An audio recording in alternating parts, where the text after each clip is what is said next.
The Little Boy Who Lost His Name by David Kajinubi and Pedro Scarapicos.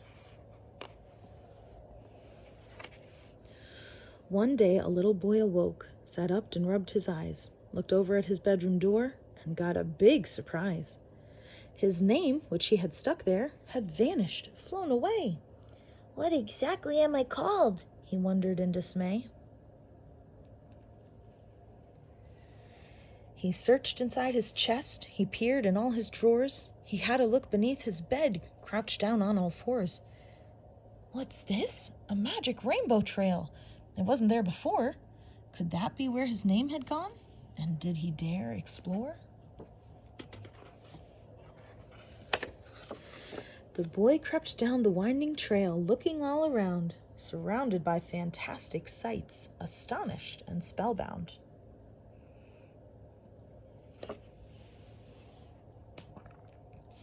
But finding a lost name is hard and takes great bravery. How would the little boy get on?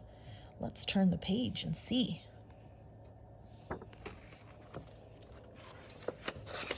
The boy came to a clearing where he saw a shiny knight, whirring wildly with his sword and having a pretend fight. Hello? The boy said timidly. I am sorry to disturb you, but have you seen a name by chance? Mine's, well, I wish I knew. One would love to help, the knight said, but one cannot rest. One, you see, is on a frightfully important quest. Golly, said the boy in awe, but on a quest for what? The knight looked quite surprised at this and thought and frowned a lot. No idea, declared the knight. One hasn't got a clue. A dragon, a princess in peril? One wishes that one knew. The knight sat on a nearby rock, still perfectly cheerful, then noticed that the little boy had turned a trifle tearful. Oh, yes, your name I quite forgot. You're also on a quest. Here, take this letter K. It is my very gallant crest. The little boy walked on, here, there, and round about, and came across an animal with a tremendous snout. Hello there, said the little boy. What animal are you? I'm an aardvark, said the beast. Good morning, how do you do?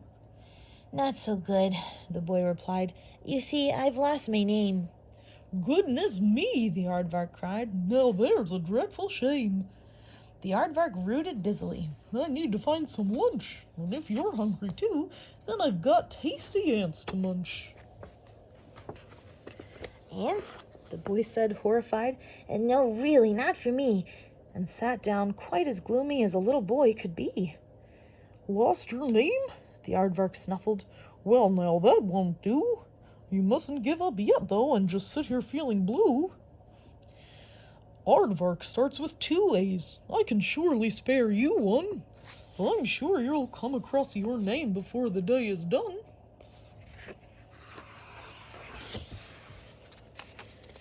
The boy skipped down a sandy beach. His feet went splash and splish. He saw a pretty maiden with a tail just like a fish. What are you? Asked the boy, who couldn't help from staring. Your top half's like a lady and your bottom half's a herring? The creature thundered. Herring? Well, how vulgar, I declare. I'm a mermaid, thank you, with a knot caught in my hair. Who might you be, more's the point? She sniffed in some disdain. I don't know, replied the boy. You see, I've lost my name. How silly, sneered the mermaid. Well, chop chop, don't hang about. Be an angel if you can and get this tangle out. The little boy delved through her locks and quickly found the knot. This hair grip, shaped just like an M. I'll free it in a shot.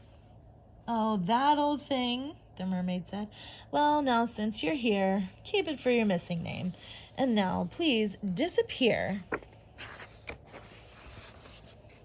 The boy walked in by a riverbank and heard a voice complain, Oh, and ouch, and my poor teeth, I cannot stand the pain. He saw a great big alligator, cranky as could be. I've lost my name. What's wrong with you? The boy asked nervously. My teeth, the alligator cried. There's something stuck inside. Would you take a look? It asked, opening its mouth up wide. The boy looked at the rows of teeth and said, trembling in fear, Putting my head in there just doesn't seem a good idea. Oh, now, laughed the alligator, there's no need to panic.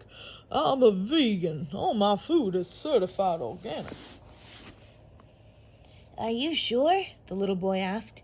Sure, I'm sure, it said. The boy bent down, took a deep breath, and stuck in his whole head. Found it, cried the boy. You see, this stick shaped like an A. For alligator, said the beast. Keep it. Now on your way. The boy walked past a scrapyard where a robot sat down slumped, rusty with a dented head and most down in the dumps. Are you okay? The boy asked. Just you look a little sad. Me, I've lost my knee. It seems we're both feeling quite bad. It's my joints, the robot said. Do you hear that awful squeak? My knees, my elbows, even my back, all they do is creak. I might as well be melted down into a roll of foil. No, said the boy. Don't be daft. You only need some oil. Oil, the robot cried. That's it. My brain had seized up too. And looking in the scrap heap, it found a can or two. A couple of squirts later, it was dancing merrily. Oh, happy days, I'm good as new. Now then, let me see.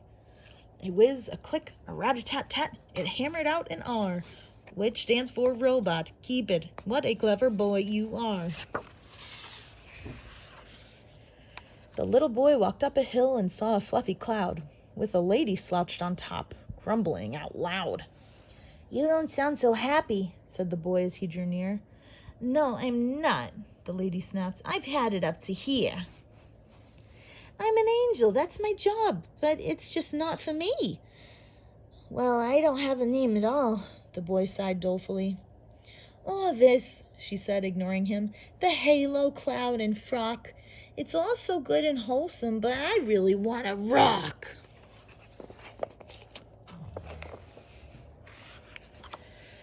Make loud music, have big hair, and stay up way past dark. I've learned to play rock songs already, right here on this harp.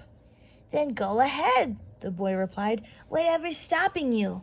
If music makes you happiest, then that's what you should do. You might be right, the angel said, then clapped her hands with joy. Here, take this A for angel. Now I'm off to make some noise.